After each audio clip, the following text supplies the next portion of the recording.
Hay muchas cosas que decir sobre él, pero siempre nos centramos en las acusaciones y por supuesto su película, Saló, o los 120 días de Sodoma. En realidad esa película alimentó el morbo de la prensa amarillista y alimentó los ataques hacia su persona. La realidad es que fue un prolífico director. Su obsesiva pasión por reflejar la realidad le permitió retratar con maestría la Italia profunda. En los años 60 y 70 consigue la fama internacional con películas de gran impacto, escandalosas y controvertidas, en las que combina realismo con concepciones revolucionarias del sexo, la violencia o el sadismo. Entre ellas destaca El Evangelio según San Mateo, de 1964. Con ella Pasolini consigue una vez más noquear al público y crítica, al crear una obra de inusitada calidad y belleza, en la que consigue que convivan marxismo y espiritualidad cristiana, sus dos ideologías en perfecta armonía. Los años que le quedan de vida, como si presintiera su muerte, se entrega a una actividad frenética, produciendo obras que reflejan un drama personal como Edipo, El hijo de la fortuna, de 1967, y Por Chile, de 1969, o cuando hizo la trilogía de la vida, El Decamerón, de 1971, Los cuentos de Canterbury, de 1972, y Las mil y una noches, de 1973. Inmerso en una profunda crisis personal, realiza su último trabajo, Saló, o los 120 días, en 1975. En ese mismo año, 1975, el 2 de noviembre, Pasolini es asesinado. Sin embargo, como muchos casos de la época, el archivo queda guardado y la verdad manipulada por la prensa y peritos. Pasolini es asesinado brutalmente por Pino Pelosi, un chapero de 17 años, en un descampado de Ostia, cerca de Roma. Su cuerpo, abandonado en un vertedero, queda completamente desfigurado. El joven confiesa el crimen, afirma haber actuado en legítima defensa al ser atacado por Pasolini, que intentaba violarle. Es acusado e ingresa a prisión. Pero las circunstancias que rodean el caso son muy extrañas. Pelosi era un tipo enclenque. Pasolini, un experto en artes marciales. ¿Fue un crimen pasional o fueron otras las causas? 30 años después, en 2005, Pelosi declara en televisión su inocencia. Revela que fueron 3 personas, una de ellas con acento siciliano, quienes acabaron con la vida de Pasolini, increpándole a gritos: ¡maricón! ¡Sucio comunista! Dato que ocultó para ser juzgado por un tribunal ordinario. Ante los hechos, la familia del autor pidió la reapertura del caso. Los motivos políticos aflorarán cuando se descubre en 2009 que Pasolini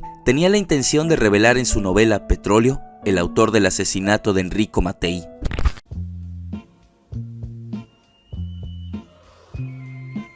En 2022, la Comisión Antimafia quiso abrir una ventana a ese silencio y, aprovechando la disponibilidad del ex jefe de la banda de La Magliana, Maurizio Avatino, logró a través de un comité selecto encabezado por la diputada Estefanía Ascari sumar algunas piezas más. Se abordó la cuestión de la presencia de Avatino en la escena del crimen, en torno al cuerpo martirizado del poeta, en la mañana del 2 de noviembre. Se afirmó también que Avatino estuvo presente la misma tarde de la emboscada. Según la hipótesis, fue una trampa bien orquestada la que condujo al poeta a su muerte. Las investigaciones han desestimado la hipótesis, pero llegaron a otra situación: los rollos extraviados de la película Saló. Avatino participó en un robo de bobinas de Saló, ¿sí? Hay extractos perdidos de la película de 120 días de Sodoma. Supuestamente también se habría robado 74 películas más en la semana del 14 al 18 de agosto de 1975 en las fábricas de Technicolor en la Tiburtina, cerca de Casal Bruciato, un pueblo romano. Por la devolución de esas piezas se pedían 50 millones de liras. El director, en acuerdo con la compañía PEA, eventualmente decidirá editar de otra manera las escenas que faltan, y el 16 de octubre de ese año, PEA informará a la prensa que la película se editará con otras escenas, no adhiriéndose así al chantaje de los ladrones. Muchas veces la historia de La Magliana se confunde entre el mito y la realidad, alejándonos así de la búsqueda de la ya compleja verdad.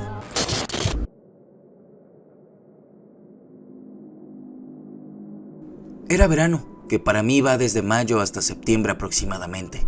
Mis recuerdos no son exactos, por desgracia. Sin embargo, el lugar es una de las pocas cosas que recuerdo bien y no estaba en la misma Tiburtina. Yo estaba con 2 o 3 personas cuyos rostros y nombres no recuerdo, dice Avatino. Saliendo de Tiburtina hay un camino que conduce a Valmelaina, otro pueblo al noreste de Roma.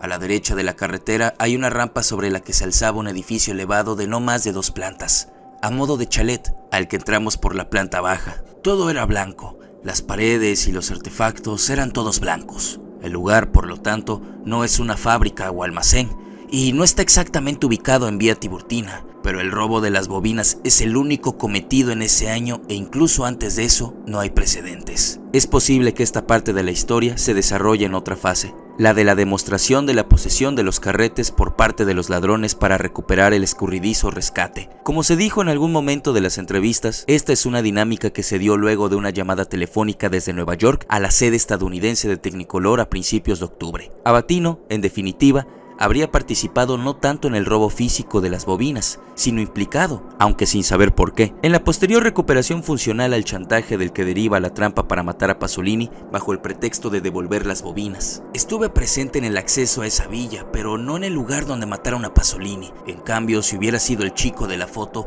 no hubiera tenido problema en declararlo. Mientras la gente se llevaba los carretes, yo miraba a mi alrededor con curiosidad. De hecho, había estatuas, caballetes y cámaras.